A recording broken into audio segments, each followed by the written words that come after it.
देवी प्रपन्नार्तिहरे प्रसीद प्रसीद मातार्जगतोऽखिलस्य प्रसीद विश्वेश्वरि पाहि विश्वं त्वमेश्वरि देवी चराचरस्य।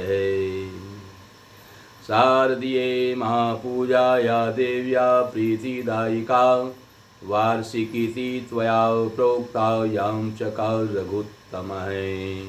रावणस्य वधार्थाय भगत्या प्रमयायुतः तां ब्रूहि मे महादेव विस्तरेण जगत प्रभो। महर्षि वेद व्यास ने वैशंपायन ऋषि के पूछने पर, जब वैशंपायन ऋषि ने महर्षि वेद व्यास से पूछा कि प्रभु मैं जानना चाहता हूँ कि किस प्रकार से रावण को देवी ने वरदान दिया जिससे वह त्रिलोक विजयी हो गया और तीनों लोकों को सताने लगा। तब माँ भगवती देवी ने किस प्रकार से उसका संहार किया, क्योंकि माँ भगवती देवी ने ही रावण की तपस्या से प्रसन्न होकर के उसको त्रिलोक विजयी होने का वरदान दिया था।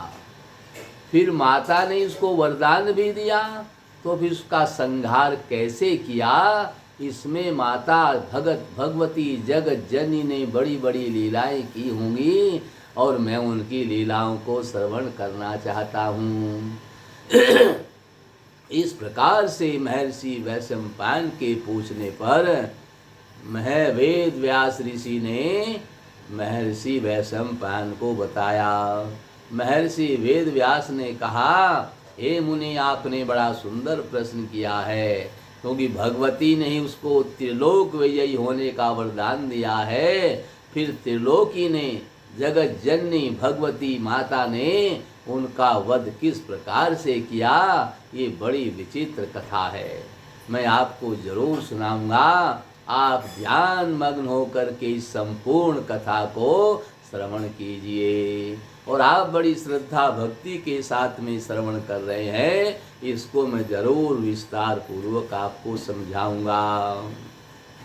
महर्षि वेद व्यास बोले, हे मुने विश्वनाथ, आपने जिस प्रकार से मुझसे प्रश्न किया है मैं जरूर बताऊंगा। प्राचीन काल में त्रिलोक के जननी भगवती की प्रार्थना करने पर 10 कंधर रावण त्रिलोक विजयी हो गया। उसने जो शारदीय नवरात्र आते हैं, इन अश्विन मास के नवरात्रों में उसने अश्विन मास के कृष्ण पक्ष में शारदीय नवरात्रों में अनुष्ठान करके माँ भगवती को प्रसन्न कर लिया। क्योंकि माँ भगवती शारदीय नवरात्रों में अति शीघ्र प्रसन्न हो जाती है। जो श्रद्धा पूर्वक शारदीय नवरात्रों में 9 दिन तक माँ भगवती की आराधना कर लेता है और 10वें दिन उसका पूर्णाहुति करता है, उस अनुष्ठान को पूरा कर लेता है, तो वह जो भी इच्छा करता है माँ भगवती प्रसन्न होकर के उसको वही दे देती है। रावण ने त्रिलोक विजयी होने का वरदान पा लिया और रावण जब तपस्या करके त्रिलोक विजयी हो गया तो उसने तीनों लोकों को सताना प्रारंभ कर दिया।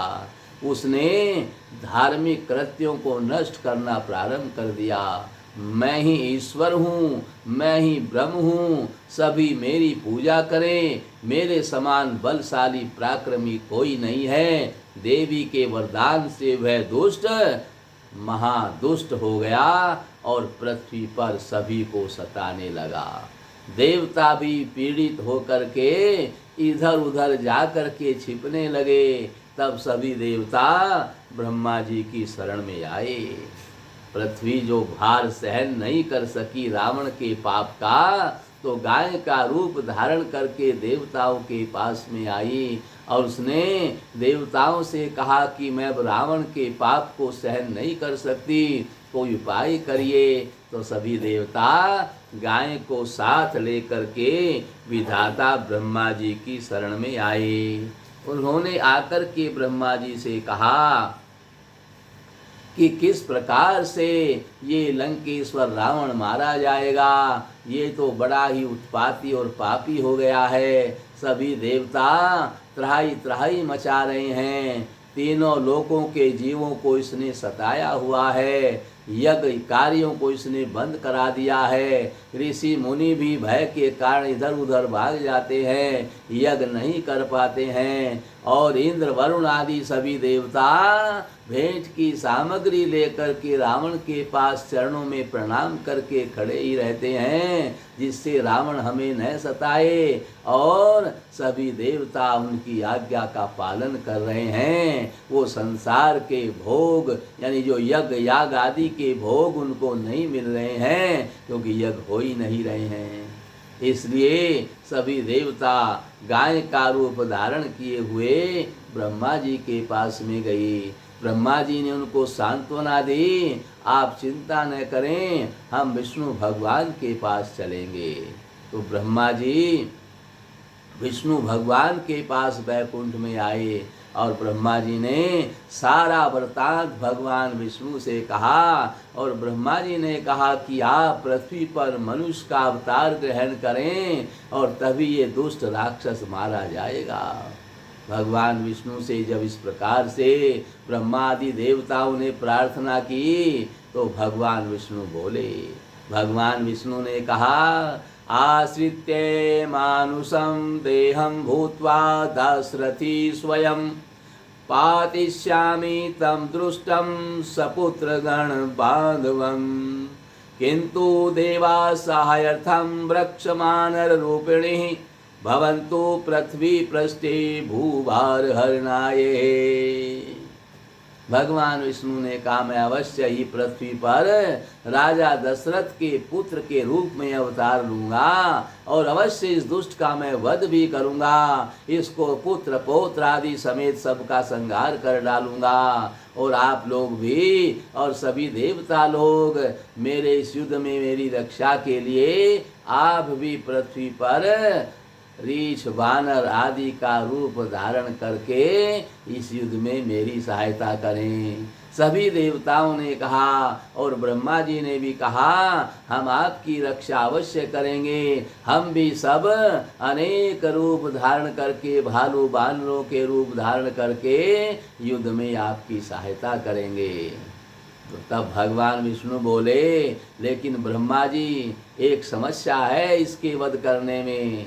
तो ब्रह्मा जी बोले, क्या समस्या है? बोले, दुष्ट रावण माँ भगवती जगत जननी की आराधना करता है, ये उनका स्मरण करता रहता है और वो जगत जननी स्वयं लंका में लंकेश्वरी बन करके रावण की सहायता करती है। और जो माँ भगवती का स्मरण करता रहता है, ये युद्ध के समय भी माँ भगवती का स्मरण करता रहता है, इसलिए इसको कोई नहीं मार सकता। जो चलते फिरते उठते बैठते सोते जागते खाते पीते हर काम करते हुए माँ भगवती का स्मरण करता है, माँ भगवती उसकी रक्षा अवश्य करती रहती है। फिर इस दुष्ट का वध कैसे होगा? तब ब्रह्मा जी के इस प्रकार ब्रह्मा जी को कहने पर ब्रह्मा जी बोले, तब तो हमें माँ भगवती की शरण में ही जाना चाहिए। इस प्रकार से जब भगवान विष्णु ने कहा तो ब्रह्मा जी के साथ में भगवान विष्णु कैलाश के शिखर पर जहाँ महादेव पार्वती रहते हैं वहाँ पर आए। इन्होंने भगवान महादेव को दंडवत प्रणाम किया और महादेव ने इनका बड़ा भारी सम्मान किया। और तब भगवान शिव ने कहा, त्वं मा महेशान् सृष्टि स्थिति लये शुचये निमित्तमात्रं सेविका कारणं तेषु वस्तुतः तस्यामूर्तन्यन्त्रा सर्वे वयं देवा जगत्पते अस्मान विद सुरक्षाम शाश्वतीम नहीं करोति सा। हे भगवान महादेव, आप तो संसार की स्थिति प्रलय आदि के कारण हैं, और ये भगवती जो आपके पास में है, भगवती के पास में हम प्रार्थना करने आए हैं। पृथ्वी के भार से, रावण के भार से पृथ्वी त्राही त्राही करके गाय का रूप धारण करके हमारे पास में आई है, और सभी देवता रावण के अत्याचार से बड़ी पीड़ित हैं, और माँ भगवती जगत जननी की कृपा से वह दुष्ट मरने में नहीं आता है। तो मैं मनुष्य का रूप धारण करके, दशरथ का पुत्र बन करके, राम बन करके रावण का वध करना चाहता हूँ, परंतु माँ भगवती जगत जननी की कृपा मेरे ऊपर होनी चाहिए। तो इस प्रकार से जब उन्होंने जगत जननी का स्मरण किया, तो महाभगवती जगत जननी पार्वती रतन जड़ित सिंहासन पर आकर के विराजमान हो गई। इनकी 18 भुजाएं हैं, इनके दांत सफ़ेद सफ़ेद चमक रहे हैं, क्योंकि हल्की हल्की मुस्कुरा रही हैं। इनके 3 नेत्र हैं, और इनका बड़ा ही सुंदर रूप है। इन त्रिलोक जननी माता का दर्शन करके भगवान विष्णु ने इनके चरणों में दंडवत प्रणाम किया, और माँ भगवती प्रसन्न होकर के बोली कि कहो मेरे लिए क्या सेवा है, मैं आपकी क्या सेवा करूं। तब नारायण बोले कि सेवा ये है कि मैं मनुष्य का रूप धारण करके पृथ्वी पर अवतार लेकर के रावण का वध करना चाहता हूँ, क्योंकि रावण ने त्रिलोकी को सताया हुआ है। सारी त्रिलोकी उसके अत्याचार से भयभीत हो गई है, वह बड़ा ही दुष्ट हो गया है। उसने सनातन धर्म को नष्ट कर दिया है, उसने यज्ञ याग आदि कार्यों को बंद करवा दिया है। तो अब आपकी कृपा चाहिए, क्योंकि आप लंकेश्वरी बनकर के लंका में ही निवास करती हैं और उसकी रक्षा कर रही हैं। हे विंध्येश्वरी, हे जगत जननी, हे महादेवी, हे जगदम्बा, आप पराम्बा बन करके वहाँ पर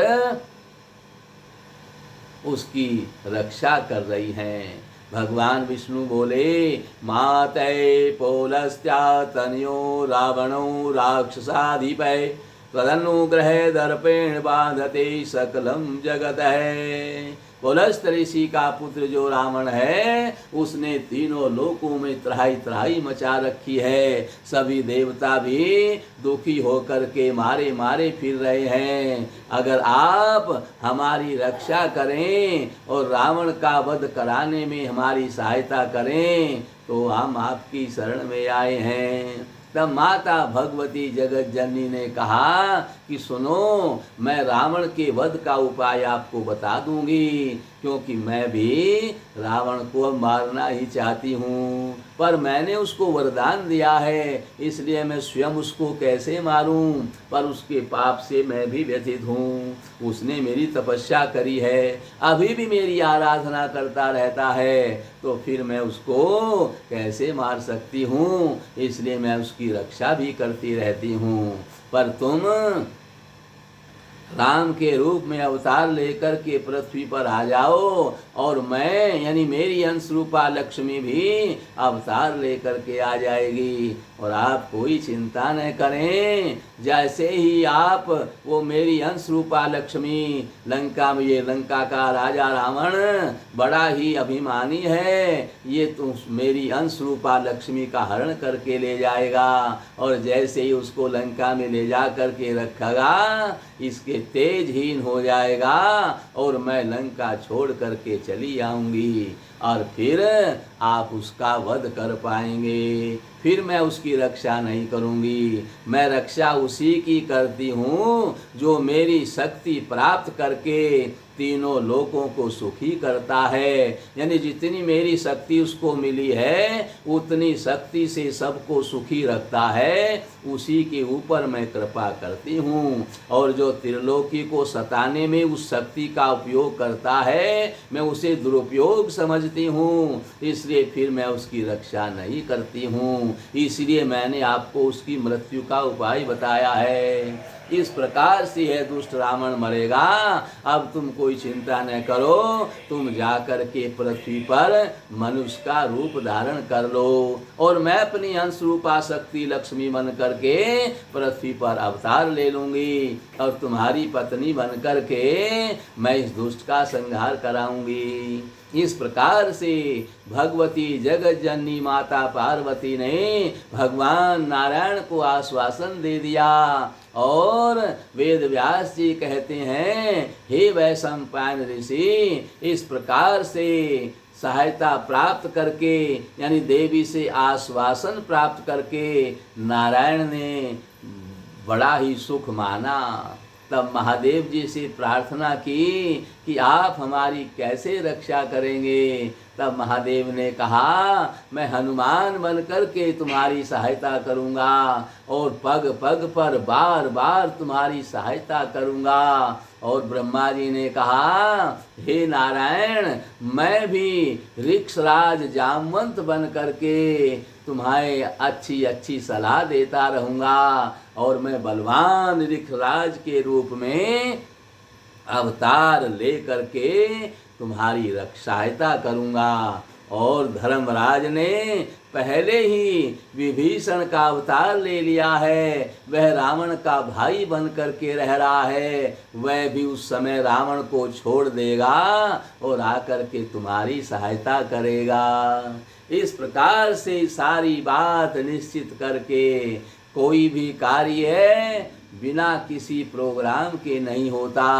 सारी स्ट्रेटजी पहले ही बनानी पड़ती है, सारा कुछ पहले ही तय करके जैसे आप अपने कार्य को करते हैं तो आपका कार्य संपन्न हो जाता है। और बिना ही प्रोग्राम बनाए और बिना ही किसी उसके प्रोग्राम बनाए आप किसी काम को करते हैं तो सफल नहीं हो पाता है। इसलिए सारी रणनीति पहले ही तय करके आप काम को करेंगे तो आपका काम सफल हो जाएगा। भगवान भी जब अवतार लेते हैं तो सारी रणनीति पहले ही बनाते हैं। पहले ही उन्होंने रणनीति बना ली, मैं जामवंत बनूंगा, मैं विभीषण बनूंगा, मैं भालू बानर बनूंगा, मैं जगत जननी महाशक्ति भी लक्ष्मी बनूंगी। ये सारी रणनीति पहले ही तैयार करके ये आए तो रावण पर विजय प्राप्त करी है।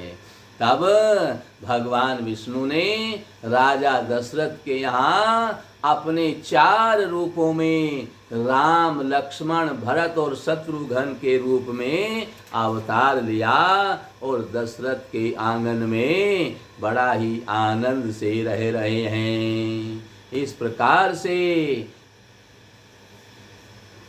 वेद व्यास जी बोले कि हे ऋषे, इति देव्या वचे श्रुत्वा भगवान मधुसूदने प्रणिपत्ये मुहुर्भगत्या हर्षोत्पल विलोचन। माँ भगवती के ऐसे वचन सुन करके नेत्रों में आनंद भरे हुए भगवान विष्णु ने उन्हें भक्ति पूर्वक पुनः प्रणाम किया। भगवान विष्णु बोले, देव देव जगन्नाथ देवी भगवती स्वयं यथा प्रहा समक्षम ते तत्स्वरं श्रुतवानसि। इदानीं यत्सत्त्वात् कार्ये सायं मम शंकरे तथा ब्रूहि त्वं महेशान् वधार्थै तस्य दुर्मते। भगवान शंकर ने भी मुझे आश्वासन दे दिया है कि वो भी मेरी रक्षा के लिए वानर का रूप धारण करेंगे। भगवान शिव ने कहा कि मैं आपकी रक्षा तो करूँगा, मैं आपकी सहायता तो करूँगा, बदले में कुछ नहीं लूँगा। उसको सेवा कहते हैं, जो सेवा तो करता है और सेवा के बदले में कुछ नहीं चाहता है। जो सेवा के बदले में कुछ चाहता है तो फिर सेवा कहाँ रही। सेवा सबते सेवक धर्म कठोरा। सेवक का धर्म सबसे कठोर है। सेवक वह है जो सेवा तो तन में हो करके करता है और बदले में कुछ नहीं लेता है। बदले में कुछ लेना चाहता है तो फिर कोई सेवा नहीं है। भगवान शिव बोले मैं आपकी सहायता तो करूँगा और बदले में कुछ भी नहीं चाहूँगा, इसलिए मैं वानर का रूप धारण करूँगा। सेवा तो खूब करूँगा और कूद फान करके कहीं भी रह लूँगा। न मुझे मकान चाहिए और पेड़ से फल फूल तोड़ करके खा लिया करूँगा, मुझे भोजन भी नहीं चाहिए। यानी आपसे कुछ भी जब मेरी का इच्छा नहीं होगी तभी तो सेवा कर पाऊँगा। अगर कुछ कामना है, कुछ लेना चाहता है बदले में, वो सेवा नहीं कर सकता। इसलिए सेवा उसे कहते हैं जो बदले में कुछ भी नहीं लेता है। इस प्रकार से वैशंपायन ऋषि ने पूछा, हे वेद व्यास जी, अब मैं जानना चाहता हूँ कि भगवान विष्णु ने किस प्रकार से अवतार लेकर के माता जगत जननी की पूजा की और उनकी पूजा से प्रसन्न होकर किस प्रकार से माता जगत जननी देवी दुर्गा ने भगवान राम को वरदान दिया। मैं ये सब जानना चाहता हूँ, क्योंकि भगवती की लीला श्रवण करने में जो आनंद है वो और किसी में नहीं है। माता जग जननी ही त्रिलोक नाशनी है, यही तीनों लोकों की रक्षा करती है, यही तीनों लोकों को उत्पन्न करती है और यही फिर संहार कर देती है। यही अनेक रूप धारण करके पृथ्वी पर आती है और यहाँ आकर के पृथ्वी का पालन भी करती है, पालन पोषण करके फिर संहार भी करती है। इस प्रकार से माता जगत जननी लीला करती रहती है और अपने भक्त की रक्षा करती है। जो श्रद्धा से इनको पुकारता है उसकी रक्षा तुरंत करती है। इस प्रकार से वैशंपायन ऋषि के पूछने पर वेद व्यास ने कहा कि भगवान राम लक्ष्मण भरत शत्रुघ्न के रूप में इन्होंने अवतार ग्रहण किया। राजा दशरथ के आनंद का ठिकाना नहीं रहा। अब ये कुछ बड़े हुए तो विश्वामित्र मुनि की यज्ञ की रक्षा के लिए गए। राम लक्ष्मण ने विश्वामित्र मुनि के यज्ञ की रक्षा करी। वहाँ उन्होंने सुबाहु और ताड़का आदि को मारा और ताड़का के पुत्र मारीच को बिना नोक का बाण भगवान श्री राम ने मारा। तो ये कहाँ से, यानी उस वन से उस बाण के लगने से 1200 कोस जाकर के गिरा, समुद्र के पार जाकर के गिरा। नहीं, लंका से जहाँ पर अब बम्बई है, मुंबई है, यहाँ करके गिरा। और ये मारीच मुंबा देवी की पूजा करता था, इसलिए इसने यहीं पर मुंबा देवी की स्थापना की और उनकी पूजा करने लगा। इसी से इसका नाम मुंबई हुआ। बिगड़ करके बम्बई हो गया, अब फिर मुंबई हो गया। मारीच की बसाई हुई ये नगरी है मुंबई। मुंबा देवी की आराधना वो करता था, इसलिए नगरी का नाम मुंबई पड़ा हुआ है। ये भगवान राम के बाण से लंका से यहाँ पर आकर के गिरा था। तो भगवान राम ने लक्ष्मण के साथ में विश्वामित्र के यज्ञ की रक्षा करी। उसके बाद जनकपुरी से विश्वामित्र के पास में निमंत्रण आया। भगवान राम ने पूछा कैसा निमंत्रण है? तब विश्वामित्र मुनि ने बताया कि राजा जनक के यहाँ एक कन्या है जिसका नाम सीता है, जो माता भगवती पार्वती की ही अंश रूपा है और उसके विवाह का उत्सव है। उसके यहाँ यज्ञ है, धनुष यज्ञ की रचना हुई है। जो धनुष को तोड़ेगा वही सीता के साथ में विवाह करेगा। राम लक्ष्मण ने कहा गुरुदेव तब तो हम भी यज्ञ देखने के लिए चलेंगे। विश्वामित्र ने कहा जरूर चलेंगे। जब मेरे पास निमंत्रण आया है तो मैं अकेला तुम्हें छोड़ करके थोड़े ही जाऊंगा, और तुम तो राजपुत्र हो, राजपुत्रों का ही तो वहाँ काम है। राजपुत्र ही तो धनुष तोड़ेंगे, कोई संत महात्मा धनुष थोड़े ही तोड़ेंगे।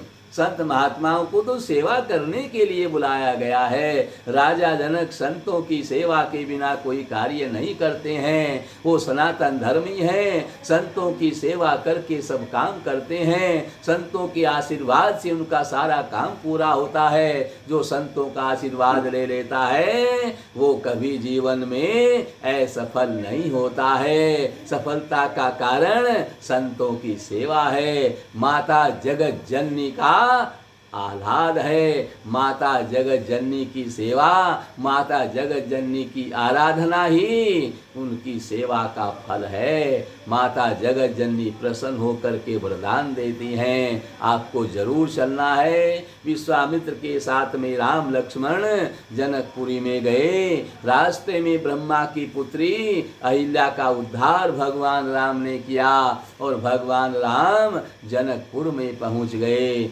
वहां उन्होंने धनुष तोड़ करके सीता के साथ में विवाह किया।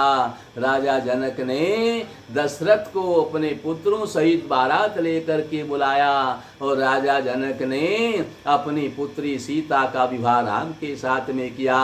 औरस पुत्री का विवाह जो मांडवी थी उसका भरत के साथ में किया। और इसके भाई की 2 लड़कियां थी, कन्याएं थी, जो उर्मिला और श्रुतकीर्ति, इन्होंने लक्ष्मण और शत्रुघ्न को ब्याही। चारों भाइयों का विवाह हुआ। दशरथ जी अयोध्यापुरी में लौट आए। राम का राज्याभिषेक करना चाहते हैं पर देवताओं ने कुचाली रच दी। केकई की बुद्धि को उन्होंने भ्रष्ट करवा दिया और केकई ने भगवान राम को 14 वर्षों का वनवास मांग लिया और अपने बेटे भरत के लिए राजगद्दी मांगी। और सुमंत राम और लक्ष्मण को सीता सहित सीता भी उनके साथ वन में गई, क्योंकि भगवान तो लीला करना चाहते हैं, इसलिए सीता भी साथ में गई। सुमंत जी छोड़ करके आए तो दशरथ जी को जब बताया कि राम लक्ष्मण सीता को वन में छोड़ आया हूँ, भगवान राम प्रजाजनों को भी छोड़ करके रास्ते में ही चले गए थे। और दशरथ जी ने जब सुना कि राम लक्ष्मण सीता वनवास को चले गए हैं तो वे सहन नहीं कर पाए, उनका प्राणांत हो गया। भरत शत्रुघ्न मामा के यहाँ गए हुए थे, वहाँ से आकर के उन्होंने पिता का संस्कार किया। उसके बाद राम लक्ष्मण सीता को लाने के लिए वन में चले गए। चित्रकूट में जाकर के उनका मिलाप हुआ पर भगवान नहीं माने। भरत जी उनकी चरण खड़ाऊ लेकर के आए और उन्हीं को गद्दी पर रख दिया। ये गद्दी भगवान राम की है, मैं अगर बैठ जाऊंगा तो मेरी प्रयोग में लाई हुई हो जाएगी और मैं अपनी प्रयोग की हुई वस्तु भगवान को कैसे समर्पित करूंगा, मेरी काम में लाई हुई वस्तु भगवान को कैसे दूंगा, वो मेरे आराध्य हैं। इसलिए भरत ने गद्दी का स्पर्श भी नहीं किया, भगवान राम की खड़ाऊ गद्दी पर रख दी और उन्होंने नंदीग्राम में जमीन खोद करके, इस जमीन पर तो मेरे प्रभु रहते हैं, मैं उनके बराबर कैसे रह सकता हूँ, इसलिए जमीन खोद करके जमीन के नीचे अपने रहने का स्थान बनाया। और भगवान जिस प्रकार से वन में वलकल वस्त्र धारण किए हुए थे, कंद मूल फल खा रहे थे, जटाएं बनाई हुई थी, वैसे ही भरत ने भी जटाएं बनाई। सन्यासी का रूप धारण करके कंदमूल फल खा करके 14 वर्षों तक भगवान राम के आने की प्रतीक्षा करता रहा। और इस प्रकार से भरत वहाँ पर रहे और भगवान राम ने वहाँ वन में चले गए, क्योंकि वहाँ प्रजाजनों ने चित्रकूट में देख लिया था, बोले रोजाना कोई न कोई आएगा, हमारे कार्य में विघ्न पड़ेगा। इसलिए वहाँ से छोड़ करके वे घने वन में चले गए और वहाँ उन्होंने जा कर के पर्णकुटी बनाई गोदावरी नदी के किनारे। और वहाँ पर शूर्पणखा जो रावण की बहन थी, कामातुर हो करके उनके पास में आई, तो भगवान राम ने लक्ष्मण को इशारा कर दिया। लक्ष्मण ने ढाल से इसके नाक कान काट लिए। तब यह अपने भाई खरदूषण के पास में गई कि अयोध्या से 2 राजकुमार राम लक्ष्मण आए हैं, उनके पास में बड़ी सुंदर, एक त्रिलोक में भी इतनी सुंदर नहीं ऐसी स्त्री है, मैं तुम्हारे लिए उसको ला रही थी, पर उन्होंने मेरे नाक कान काट लिए, वो स्त्री तुम्हारे योग्य है। इस प्रकार से शूर्पणखा ने खरदूषण को उकसाया। खरदूषण 14,000 सेना लेकर के राम लक्ष्मण को मारने के लिए आए, और भगवान ने एक ही बाण से 14,000 सेना समेत खरदूषण का संहार कर दिया। तब ये दुष्टनी रावण के पास में गई और रावण को इसने उकसाया, क्योंकि रावण ने शूर्पणखा के पति को मरवा दिया था। इसलिए शूर्पणखा ने विचार किया था कि मैं रावण का वंश का नाश कर दूंगी, ऐसी इसने प्रतिज्ञा की थी। इसलिए इसने रावण को बड़ा उकसाया। रावण ने ताड़का के बेटे मारीच के पास में जाकर के उसको सहायक बनाया, वो स्वर्ण का मर्ग बन गया। भगवान उसको मारने के लिए गए और उसने रहा लक्ष्मण की आवाज़ निकाली, तो माता जगत जननी जो छाया का रूप प्रति अपनी बना करके वहाँ रह रही थी, असली रूप तो उन्होंने अग्निदेव के पास में रख दिया था, वही अपनी माया से, क्योंकि रावण का संहार करना चाहती है, उसने लक्ष्मण को भेज दिया। और लक्ष्मण जी के जाने के बाद रावण वहाँ पर आया और रावण ने सीता का हरण कर लिया। और जब सीता का हरण रावण ने कर लिया, मार्ग में जटायु से भेंट हुई। जटायु ने बहुत कोशिश की, पर रावण बड़ा बलवान था, रावण ने उसके पंख काट डाले। भगवान राम और ये सीता को लंका में ले गया और अशोक वाटिका में ले जा करके रख दिया। ये जगत जननी है, बलपूर्वक रावण के साथ कुछ नहीं कर सकता था, इसलिए अशोक वाटिका में रख करके इनको भय दिखाने लगा और कहा मेरी पटरानी बन जाओ तो तुम्हें कुछ भी भय नहीं रहेगा। इस प्रकार से सीता जी लंका में भगवान राम का स्मरण करते हुए विलाप कर रही हैं। ये जगत जननी हैं, रावण का संहार करना चाहती हैं, और उसी समय माता भगवती जगत जननी लंका को छोड़ करके चली आई। अब रावण के संहार का समय निकट आ गया है। इस प्रकार से माँ भगवती जगत जननी संसार को त्रास देने वाले दुष्ट का संहार करती है।